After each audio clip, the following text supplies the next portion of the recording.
This week, I'll show you 5 creative things you can do with slow shutter speeds.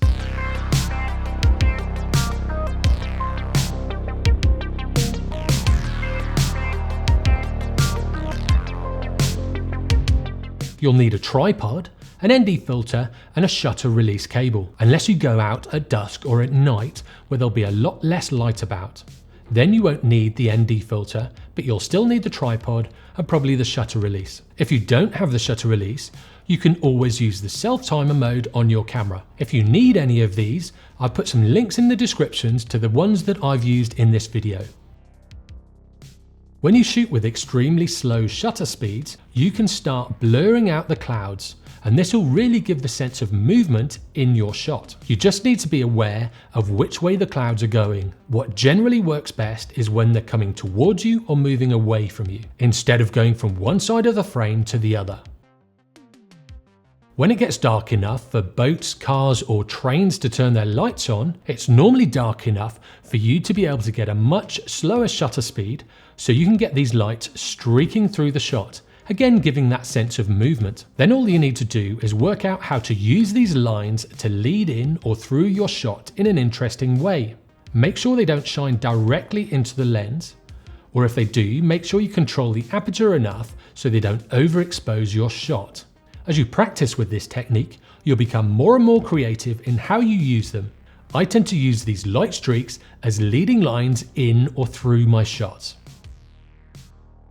When shooting water moving through your frame, you can get it looking very crisp and clear, but if you have an ND filter, or if you're shooting at dusk or into the night, you can start to blur out the water. When the shutter speed is too long, the water will become very misty and you'll lose this sense of movement.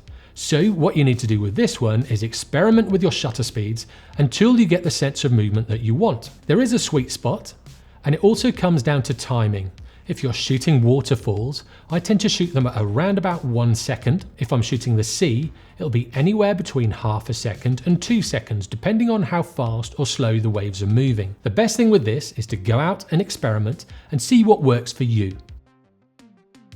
If you've ever been to a bike race or a Grand Prix or a Formula 1 race, you'll see photographers with really big lenses, but you'll also see them panning as the cars go past. What they're trying to do is obviously keep the car or the bike in the frame, but sometimes what they'll do is drop the shutter speed so the car or the biker will stay clear and all of the surroundings will blur. Again, this will give the sense of movement. I somehow talked my wife into coming out on the skateboard for this example. You want to put your camera in burst mode and start with a shutter speed of about 1/60th of a second. If you're using a wide lens, you can slow down the shutter speed. And if you're using a telephoto lens, you might need a monopod and a faster shutter speed. This does take practice to see what works for the subject you're shooting. I used a wide angle lens, and when I dropped the shutter speed down to 1/15th of a second, everything started blurring. At 1/60th of a second, it was okay, but at 1/30th of a second, this is what gave me the nicer blurring in the background, with my wife still being relatively clear in the image. But again, what you want to do is practice and see what works and what doesn't. Start taking shots and then slowly drop your shutter speed until you get the surrounding blurring. If you drop your shutter speed too much, the subject will blur as well. To start with, you'll find that you'll be spraying and praying, like literally holding down your shutter, buzzing off a load of shots as the person or subject flies past you. Once you get used to it, you'll still be in burst mode, but you won't have to take as many images to get the shot you want. When you shoot at night, you can use a torch to light a subject in the foreground. There have been a few really creative photographers that have taken this to an extreme level by attaching a light to a drone and then lighting the landscape with that drone. With light painting, you can really create some unique looks. When you're out shooting on a new moon, and there's next to no ambient light about, there's not much you can do to light the landscape, and if you do a really long exposure, it tends to be quite flat. So with light painting, you can really lighten up the foreground, and that's about it.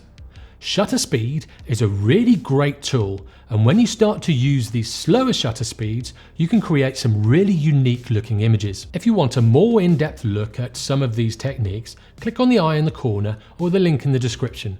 This will take you to some of my other videos. As always, if you like what you see, give me a thumbs up. If you didn't, give me a thumbs down. And for weekly tutorials, hints and tips in photography and videography, subscribe and turn on notifications. I'll see you next time.